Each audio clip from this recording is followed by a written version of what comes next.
Al-Fatihah. Bismillahirrahmanirrahim. Ar-Rahmanirrahim. Surah Khairil Muhdubi alaihim Waladhdallin. Terus niki napa niati nggih dawuhe Mu'adz bin Jabal niku ta'alu bina nu'min sa'atan. Terus Mu'adz bin Jabal teng riwayat Bukhari sering dawuh, ayo rene moro aku, ayo do iman bareng-bareng. Dados ngaji kados ngeten iki termasuk nambahin apa? Iman. Penyembelian itu harus pakai bismillah. Kalimat harus ini harus dengan arti taruhan sah tidak sah, apa harus sebagai etika, apa harus sebagai supaya kebiasaan baik ini bertahan. Saya ulang lagi ya, misalnya Pak Arifin dawuh teng jenengan cung nyembelih sithik kudu maca bismillah. Kalau kamu menyembelih memotong hewan harus baca bismillah. Kata harus itu apa artinya syarat sah, sehingga kalau tidak baca tidak sah.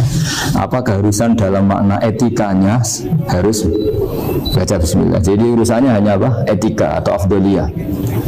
Atau kita tidak ingin kultur baca bismillah itu hilang, sehingga barang tidak wajib pun kita wajibkan supaya kultur baca bismillah itu tidak hilang. Nah, Imam Syafi'i itu milih yang tidak wajib, itu hanya urusan etika. Sehingga zabihatul muslim meskipun tidak baca bismillah, baik secara sengaja maupun lupa tetap halal ya, tetap sah, tetap halal. Tapi beberapa ulama mengatakan baca bismillah itu wajib dan menjadi syarat sah. Ya kira-kira karena pamit tadi, yang beri nyawa itu Allah, kok apa yang menghilangkan nggak pamit, sudah menghilangkan nyawanya ayam dimakan lagi. Wah itu selingkuhannya kan masih marah itu. Selingkuhannya, pacarnya, anaknya, cucunya itu kan marah itu. Tapi kalau pamit yang punya kan ya. Lupa kalau ayam cantik yang pas kamu sembelih itu lanangannya kan mangkel itu. Kalau kebetulan sudah tua kan harus karep-karepmu kan gitu. Jadi apa? Itu yang tahu Sarah. Saya ulang lagi, yang tahu Sarah, karena ini sudah jeli, sudah jeli, sehingga nggak ada kitab matan yang induk kecuali disarai. Dulu ada kitab namanya Takrib, karangannya Abi Suja, terus disarai kecil sekali oleh Fathul Qorib, ya, oleh Ibnu Qasim Al-Huzi, terus disarai lagi oleh Bajuri. Jadinya Bajuri itu sudah sarhun ala sarhin warifin, sudah sarhun ala sarhin, bukan sarhun ala matnin tapi sarhun ala sarhin. Nah, kenapa memang kita butuh itu? Saya ulang lagi, kita butuh itu. Nah, kenapa butuh? Ya karena mau tidak mau. Saya ulang lagi, mau tidak mau. Karena matan itu seperti itu. Misalnya matan cerita yang dikatakan menyembelih itu apa? Ya nyembelih itu ya nyembelih itu memotong hewan. Terus motongnya dari mana? Kalau kamu motong hewan dari mana coba? Dari belakang atau dari depan? Dari mana? Depan misalnya. Pertanyaannya, ketika dari depan itu paling penting terpotong al-hulkum wal mari misalnya. Yang satu majrur to'am, yang satu majrur ruh, yang gitu, majrur nafas. Tapi andekan dari belakang gimana? Tapi tetap terpotong. Mulai ribet kan? Kalau kubu sebelah kan enak, pokoknya nggak sunnah Rasul seperti itu, nggak mau debat. Tapi kita tidak, cara berpikir tidak gitu. Ini kan status hukumnya halal apa haram ketika ada orang motong hewan dari belakang. Nah, terus kita berdebat kan, mesti berdebat itu mau dibilang haram, nyatanya memenuhi syarat apa tadi pemotongan, hukumnya kena, amarinya kena. Mau dibilang halal, jangan-jangan pitiknya sudah pingsan, sudah mati karena dogrok-dogrok dari belakang. Nah, itu terus ulama debat, kan mungkin juga, ya kan, pitiknya sudah setengah kena corona, pingsan terus, ya kan, sudah pingsan terus digorok. Nah seperti ini mau tidak mau kita harus detail. Detail artinya yang dikatakan menyembelih itu apa? Ya nanti tak bacakan tabir di Bajiriyah sekaligus ijazah untuk jenengan semua. Saya tadi alhamdulillah ketemu Pak Arifin lama, hentikan panjang lebar tentang pentingnya. Yang dikatakan menyembelih adalah mematikan hewan yang hidup dengan kaifiyah syariah. Seorang lagi mematikan hewan yang hidup dengan kaifiyah syariah. Nah, kalimat hidup ini mulai masalah. Hidup yang apa? Misalnya ada hewan, saya sering kalau ngaji cerita, ada ayam jago ketandang mobil, ketabrak mobil, kejet-kejet. Enggak kamu sembelih pun 1 menit lagi pasti meninggal. Ini kan hanya koordinasi prosedur saja. Karena prosedur ayam mati harus kejet-kejet, enggak boleh enggak langsung peletes mati, enggak boleh. Nah, pertanyaannya ketika kejet-kejet ini kamu sembelih, itu halal apa enggak? Wong enggak andikan enggak disembelih juga sudah mati. Artinya enggak penyembelihan ini kan enggak memberi kontribusi pematian, tapi enggak ngefek. Makanya terus ada perdebatan, ada hayatun mustaqirrah, ada hayatun ittirariyah, ada harakatun masbuh. Itu kalau enggak syarah enggak bisa. Lalu pertanyaan nakalnya begini, saya itu betul pernah ngalamin itu. Ayam jago itu kan mahal, apalagi kalau Bangkok kan. Saya pas jalan-jalan sama anak saya, sama jalan-jalan mau ke pasar itu di pertolongan dua rumah. Kok sih halal tuh orang? Karena tanya orang awam, halal kata saya. Padahal dia kan dari disembelih ya pasti mati. Suatu saat ada yang mengkonfirmasi lagi. Saya bilang kalau kiai ya tidak pantas makan ayam gitu, tapi kalau kamu tidak kiai ya pantas saja. Daripada rata halal lo mengeman kan ribet. Nah sebenarnya itu dalam mazhab Syafi'i itu tidak halal karena dia sudah tidak punya hayatun mustaqirrah. Karena tadi setengah menit lagi atau 1 menit lagi pasti mati. Kan dia belum mati karena koordinasi Israel saja tetap yang ngambil. Tetap kan tidak segampang itu kan, tetap prosedur kan? SOP harus ada. Nggak boleh mati selonang-selonang itu nggak boleh, tetap ada SOP kata Warifun ada SOP. Dia kalau sama saya bisa bikin kalau. Nah, tapi misalnya nanti pertanyaan, tapi dalam mazhab Maliki itu diabaikan, hayat mustaqirrah, hayat ittirariyah, hayat itu diabaikan. Cara berpikir Imam Malik lebih matematis. Kalau nggak disembelih itu matinya berapa menit? 1 menit lagi. Gara-gara disembelih dia mati sekarang. Berarti eksekutornya ya peso itu. Ya berarti peso itu memenuhi kriteria mematikan sesuatu yang masih hidup, hewan yang hidup dengan cara syar'i. Jadi nanti kan ada rapat malaikat. Matinya karena apa? Karena peso apa karena kecelakaan? Karena peso. Ya kan? Karena kalau nggak tanpa peso nunggu 1 menit. Gara-gara disembelih langsung jadi sekarang. Nah karena hukum halal ini yang menarik dan menguntungkan. Di bab ini orang jadi Malikiyah semua. Maksudnya ya. Jadi kita ini sebetulnya Syafi'i pecundang ya. Syafi'i partai politik. Jadi kalau sedang tidak menguntungkan ya. Kata siapa kita Syafi'i banget? Tidak juga itu. Jadi karena tadi ya kalau pada level perdebatan ulama itu ada tadi ya, ada seperti itu, ada hayatun mustaqirrah, ada hayatun ittirariyah, ada harakatul masbuh. Jadi tak baca ya supaya dapat barokahnya ulama ya. Jadi tak baca taksinya ini di halaman, terus kitab ini saya tinggal sebagai amal saya, keluarga saya, sebagai penghormatan saya sama Habib Ali, Habib Qures, Habib Hussein semuanya, Pak Arifin dan Bismillahirrahmanirrahim. Wa'lam, ini halaman 562. Ikutnya bab kita buah kami sayyidi wa dzabai. Ya, jadi nanti yang mungkin kalau beda halaman cari di babnya apa? Kalau beda halaman cari di babnya. Karena kadang beda halaman Warif ini. Kalau cetak sekarang enggak. Kadang beda juz pun. Kayak Ikhya sekarang tuh sampai 6 juz. Zaman kita ngaji kan 4 ya. Sekarang udah 6, udah ribet cetakan sekarang ya. Di atas ada 10. Satu Ikhya ini. Ikhya dia. Iya, karena ngerti ya zaman akhir paling sudah agak buta. Saya tuh dulu punya guru terakhum sudah sepuh. Itu baca gini nggak bisa, Pak. Jadi kalau di kelas harus dituliskan pakai spidol. Mulang menjadi labidin. Saya sepuh sih. Kalau mengajar itu nggak bisa jalan, nggak pakai beca. Itu yang nulis agak kurang ajar. Nulis CDA gitu bebar. Jadi kadang itu apa itu? Beliau masih semangat, tulisannya habis. Lo kok sentek jeng? Terus, yo selesai. Jadi nulisnya di HVS udah cepat selesai. Iya. Nah kalau beliau pakai kitab sudah nggak berso itu. Anak-anak wah ini sih dia benar. Saya ulang lagi ya. Jadi yang mau saya baca tadi itu logika fikih ya. Fikih itu berpikir ya. Di mana-mana namanya menyembelih apa dari hidup dimatikan dengan kaifiyah syariah. Kaifiyah syariah ini tidak boleh kamu nyontohkan harus disembelih, keliru juga. Karena untuk hewan yang berot atau hewan liar cukup di tanah asal ma'an harodama yang bisa mengalirkan apa? Darah. Jadi makanya saya umumkan kaifiyah dan syariah warifinya kan tidak harus motong kan bentuknya. Kalau hewan liar kan atau sapi kurban liar kan, sapi kurban ucul liar kan boleh dipanah, boleh macam-macam.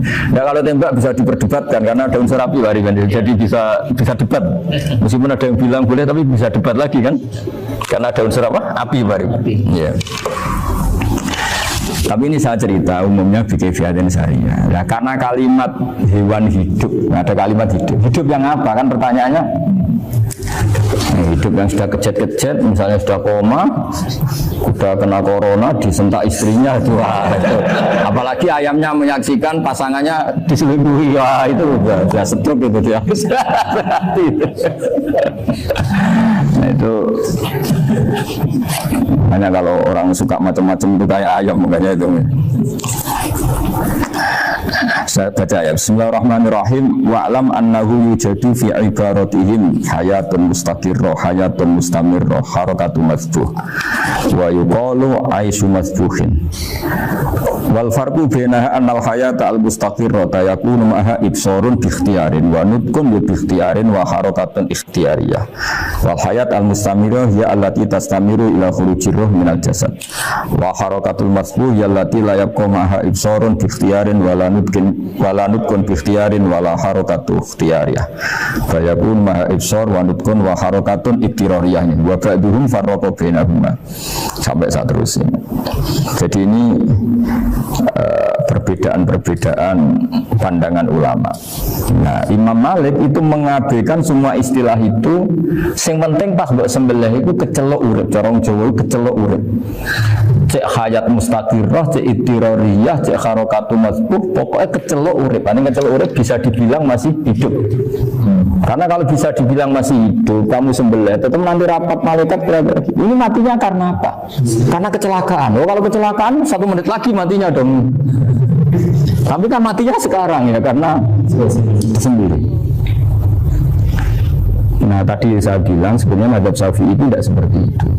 Karena Imam Malik menghalalkan, jadi penggemarnya lebih banyak di bangsa halal itu kan. Penggemarnya masih banyak. Tapi ya sudahlah, itu masih ahli sunnah karena salah satu dari mazhab. Tapi logikanya juga masuk.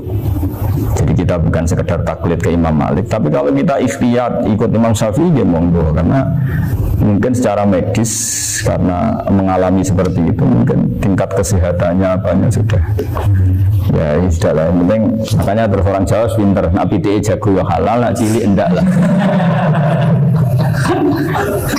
Itu kan ibarat perdebatan antara kepiting sama yuyu. Yang menghalalkan kepiting itu mengharamkan yuyu. Tahu yuyu yang kecil di sawah ya? Tak tanya, kenapa yuyu halal? Karena ampidi bisa hidup di dua alam. Memangnya kepiting enggak? Oh beda. Ternyata beda maksudnya. Eman Gus kalau haram. Eman kan kalau yuyu haram kan nggak ngefek kan, kecil. Mesti kok. Udah kadang halal, udah kadang makan selama ini. Iya selama ini udah kadang makan itu.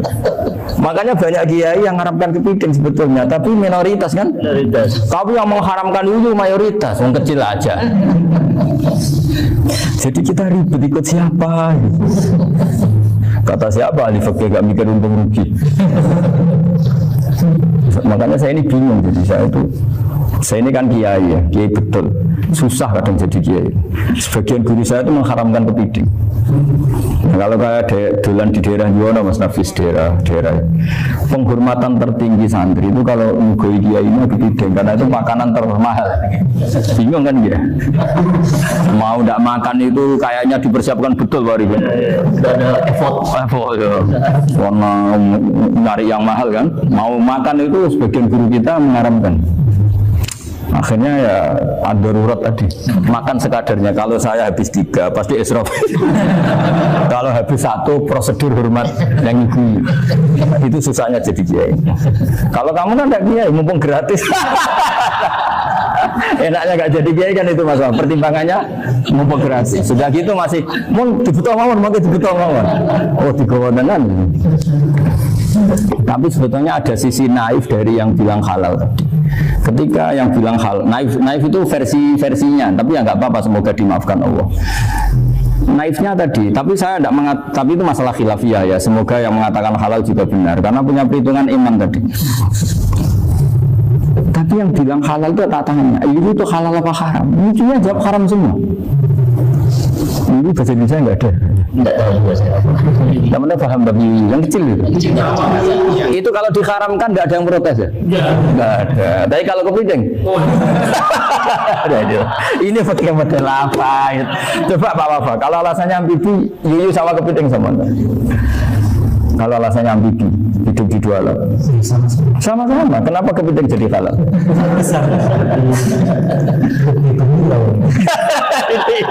Ini juga bukti model baru. Yang menghalalkan. Iya makanya itu.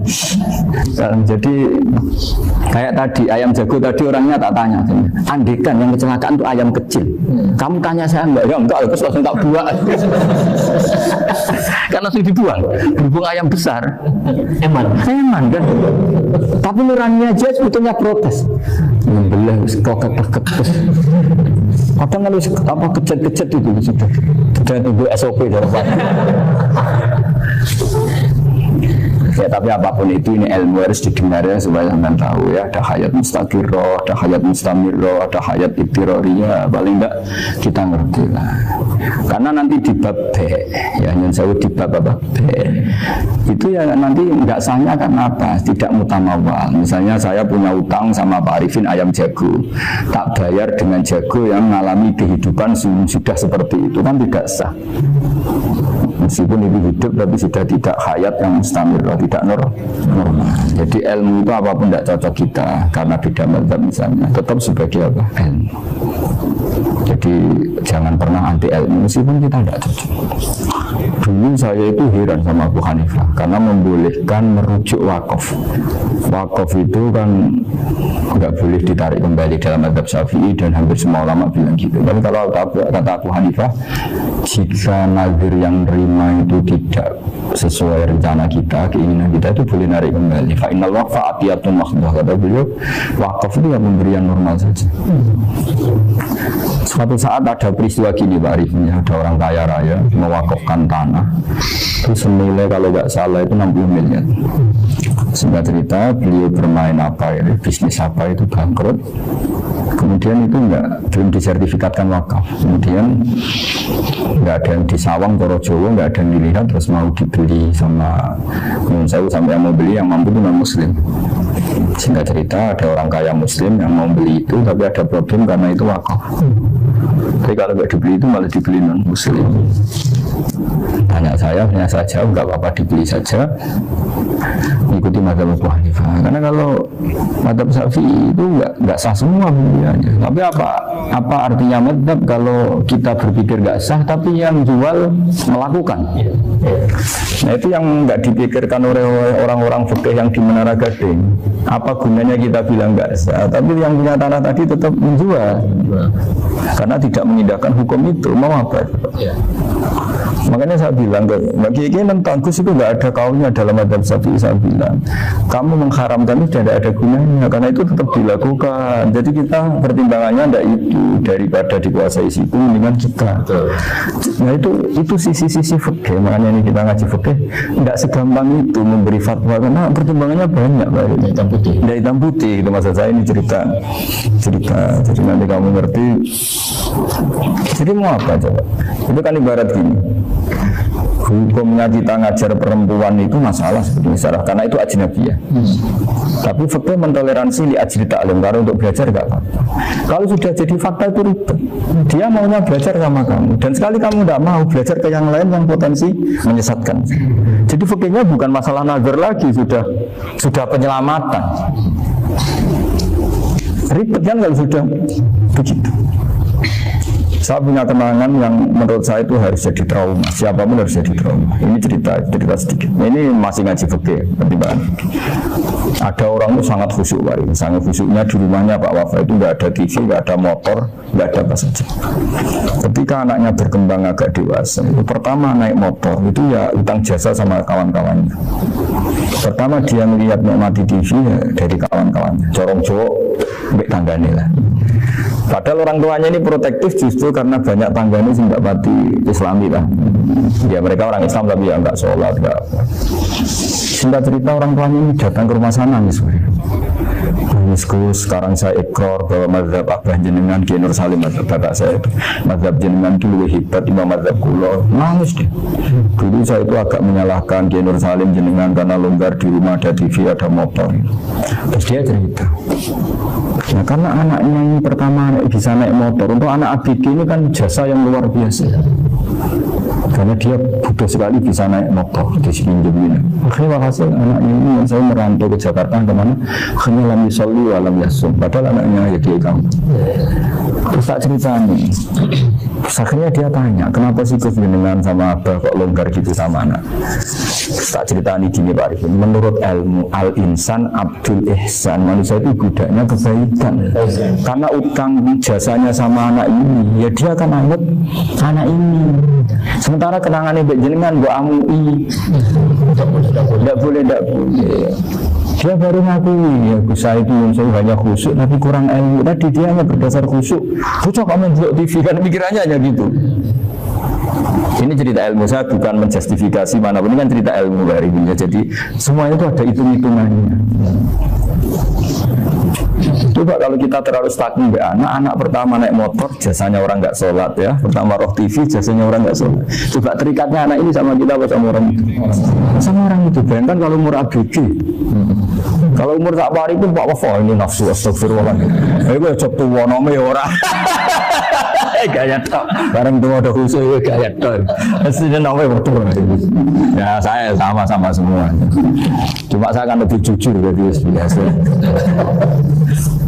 Jadi orang itu harus ngitung. Itu kenapa Mbah Mun itu kayak alim alam. Setahu saya dalamnya ada TV, putra-putranya lihat TV.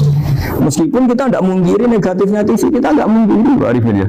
Tapi tadi ketika anak-anak ABG itu pertama lihat TV jasanya tombol.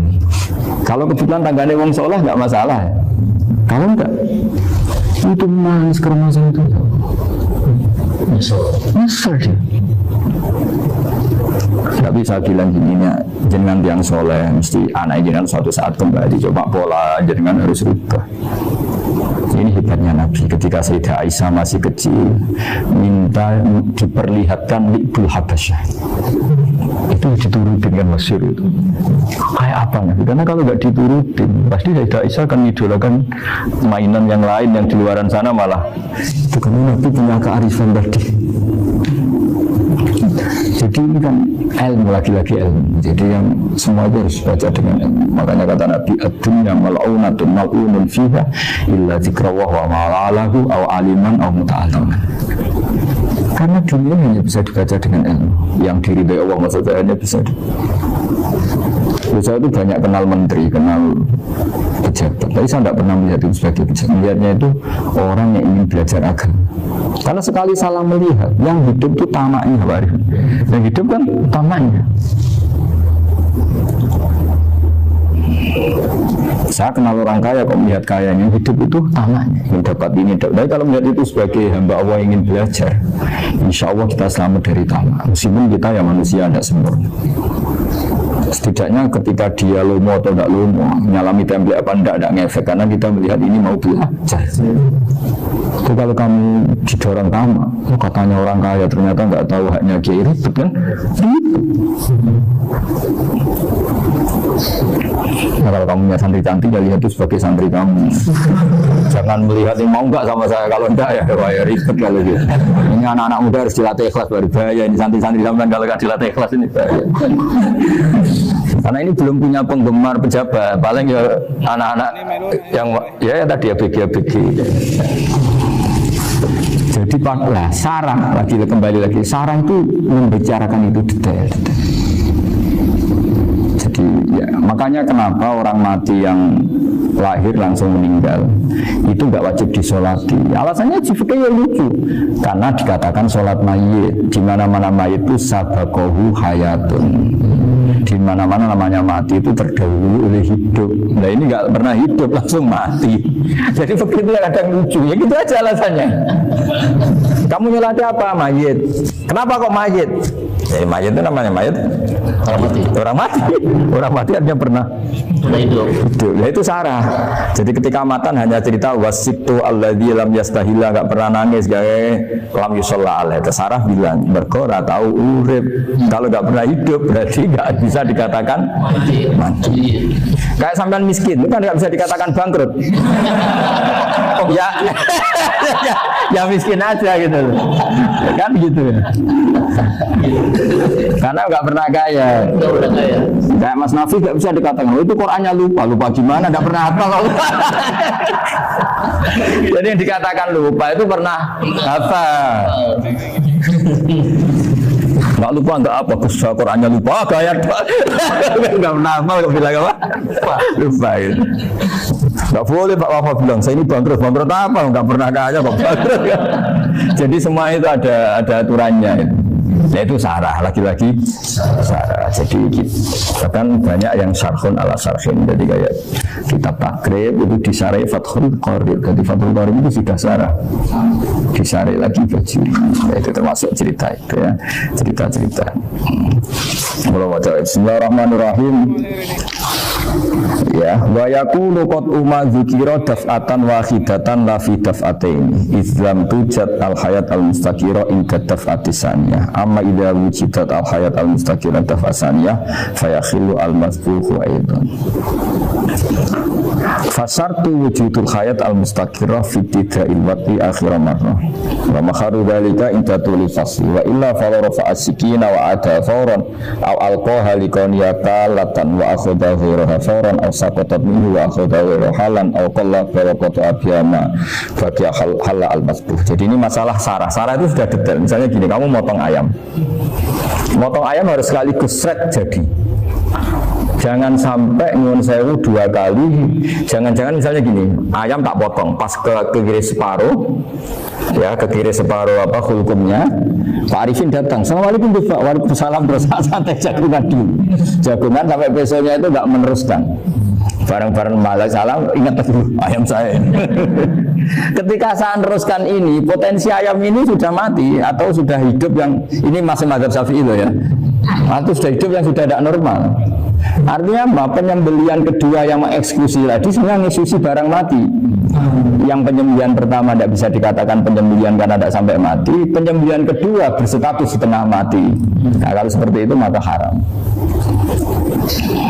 Nah, kecuali itu dilakukan secara fauran. Fauran dicontohkan menyembelih ternyata besoknya kedul terus ngambil yang lain, tapi fauran langsung atau terjatuh ngambil langsung.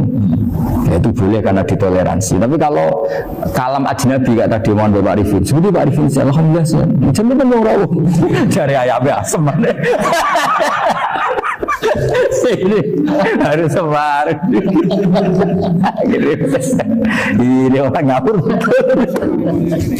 Jadi, lah itu Sarah. Bicara sampai detail itu Sarah. Jadi ada sekian kemungkinan. Jadi ya, jadi masuk yang diandaikan apa Nah, hayat mustaqirah itu batasnya yakunu maha ibsorun bi ikhtiarin wa nutkun bi ikhtiarin wa harakatun ikhtiyariyah. Hayat mustaqirah itu kalau dia betok-betok itu ya karena karepnya. Maksudnya gini, gamane cara roh pitik wedok engkek ya cek karepe dhewe.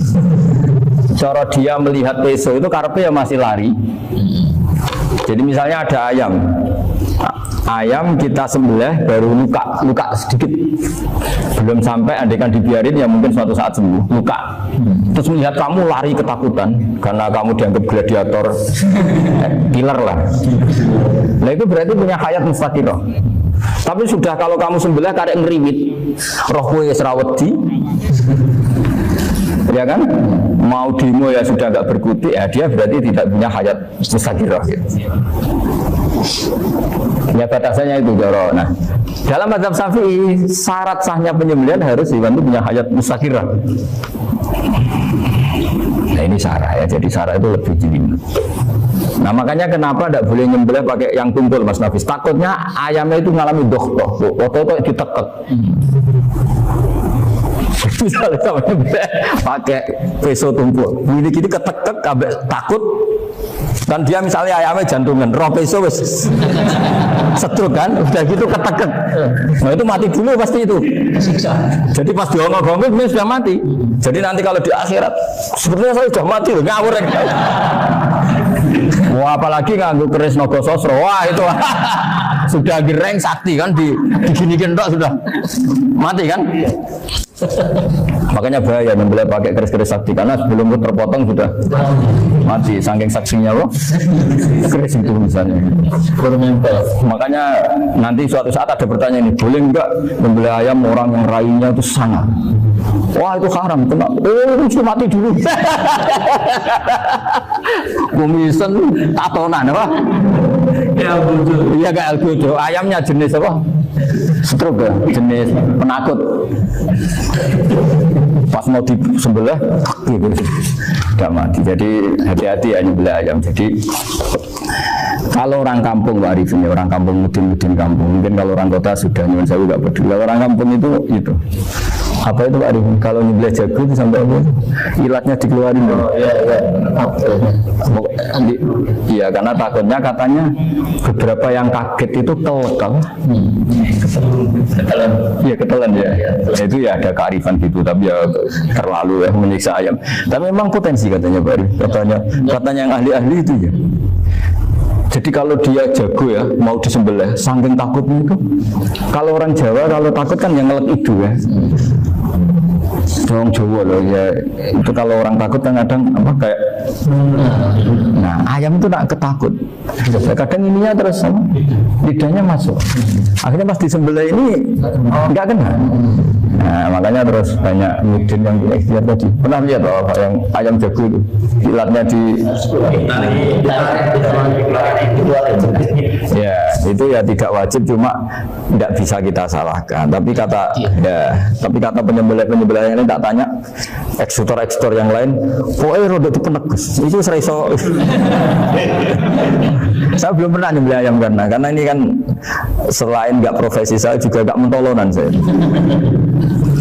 Tapi ini beberapa kefiyah ya, yang penting kita tahu ilmunya. Yang paling pokok itu qatul khulqum wal mari. Ya kira-kira dalam singgo nafas sama singgo makanan tadi. Ya tapi itu tadi caranya semua itu harus tadi mengalami atau masih punya hayatun mustaqirah. Nah, takutnya dalam konteks nyembelih yang ini separuh tadi. Ini jamnya normal enggak, itu sudah jam 11. Oh jam mati almarhum itu nggak halal disembelih itu sudah maitah ya. Iya ya. Saya makanya saya bingung ngejawab. Ya jadi itu Pak Wafa ya, pentingnya sarah itu seperti itu. Matan itu kan asal nyembelih saja, tapi di sarah diterangkan jangan hanya nyembelih, yang disembelih harus ada hayatun mustaqirah, karena dikatakan penyembelihan adalah menghilangkan nyawa dengan cara yang syar'i. Kalau nyawanya saja sudah hilang bukan nyembelih gitu. Nah potensi itu ada ketika jago kamu sembelih pakai yang tumpul, ini ada dohtoh. Hewan itu juga kayak manusia loh, karena punya hati. Ketika takut saja bisa mati. Nah, takutnya ulama kan ini ngalami doktoh, kayak orang ditekek kan mati kan, ditekek kaget. Contoh gampang gini, orang ditekek perempuan kemungkinan mati itu kecil, karena murni hanya ngalami pernafasan. Tapi nak ditekek wong gagah tatonan kan terus dua reaksi tubuh, takut sama nggak bisa bernafas itu kan lebih cepat, toh? Mati. Kira-kira kan gitu. Lah ini sudah takut dongok-dongok itu kan nyiksa. Saya sering ketemu orang yang ahli nyari ular, nyari apa. Itu ya gitu. Filosofinya sama seperti orang perang. Harus bikin takut. Iku kewan harus nak disewentak. Iku telelekan, jadi telelekan itu apa ada penjara bahasa Batawi ini. Orang kaget terus terpaku itu. Teorinya Khalid bin Walid kan gitu. Kalau perang supaya musuh takut. Kamu tahu saya, kami siapa? Menggertak gitu. Ayat ji'na biqaumin yuhibbunal mauta kama tuhibbunal hayat. Kita ini bawa pasukan yang mereka mencintai mati kayak kalian mencintai hidup. Pasukan kami ini wadarwis, berani modar ya wis lho, kira-kira gitu kalau bahasa Jawa itu. Berani mati. Akhirnya musuh kan nah, di antara syaratnya perang kan gitu, harus bikin musuh itu takut, gemeter. Nah istilah lelekan itu gampang gitu. Lelekan itu pokoknya tadi loh hari ini kepaku tadi. Nah agak berkutik. Paham ya?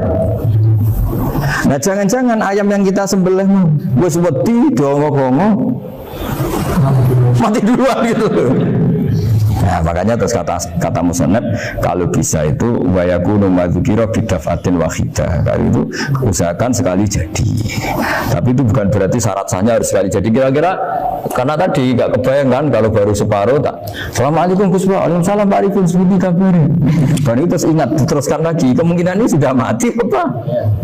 Nah makanya ya, tapi lagi-lagi ini sarah ya tak baca Bismillahirrahmanirrahim wa yakunu qad umadukira daf'atan wahidatan la fi daf'ataini fa innahu yahrumul masbukhina itu.